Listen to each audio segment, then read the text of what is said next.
période des 3 semaines approche.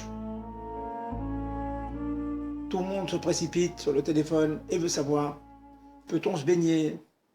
Peut-on se promener? Peut-on aller dans des parcs d'attractions? C'est une période de dîne, c'est une période sévère. Quel est le dîne? Commençons par les bains, les baignades. Les baignades sont permises jusqu'à Rosh Chodesh Av, du 17 Tammuz au 1er Av. Sont permises, mais il y a un mais, il est connu, le calife a connu des moments très difficiles, des moments sévères, Zman Shel Din, qui fait que malheureusement, on a vu des accidents arriver, Chadé Shalom, des choses négatives qui arrivent, donc on ne peut bien sûr pas interdire des baignades à ce moment-là, mais il faut redoubler de vigilance, il faut que les mamans surveillent spécialement les enfants. S'ils sont amenés à aller dans certains manèges dangereux, il faut vraiment mettre toute l'attention, car c'est un moment, disons, non favorable, sans pour autant interdire toutes ces activités. Par contre, à partir de Rosh Chodesh Av, les baignades sont rigoureusement interdites. En tout cas pour le Minhag Chabad.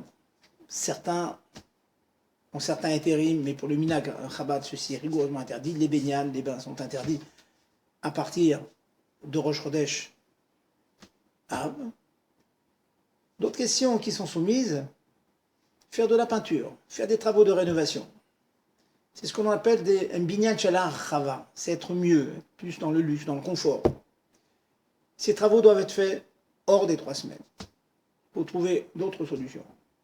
Si dans certains cas particuliers, le fait de s'abstenir de faire ces travaux peut causer une perte financière importante, alors c'est au cas par cas. Il faudra téléphoner au Rav, expliquer chaque cas, voir si ceci rentre dans ce que l'on appelle le guéder de d'Avara Aved, une chose qui peut causer une grosse perte d'argent, et au cas par cas, on peut trouver dans certains cas des permissions. Mais de manière générale, prévoyez l'agrandissement de votre maison, le carrelage, la peinture de votre maison, qu'on renouvelle, un autre moment que pendant les 3 semaines, qui est un moment, au contraire, de recueillement, où chacun, toujours dans la simpra bien sûr, ne vous trompez pas, toujours dans la simpra, doit se recueillir, ressentir le manque du Khurban Bet Hamikdash, de la destruction du Bet Hamikdash, et donc s'investir dans l'étude, s'investir dans les sichot et les marmarim, des rébéim, qui nous font ressentir la galout al-Shrina et l'envie profonde de voir l'arrivée, Bezat Hashem très bientôt, de Mashiach.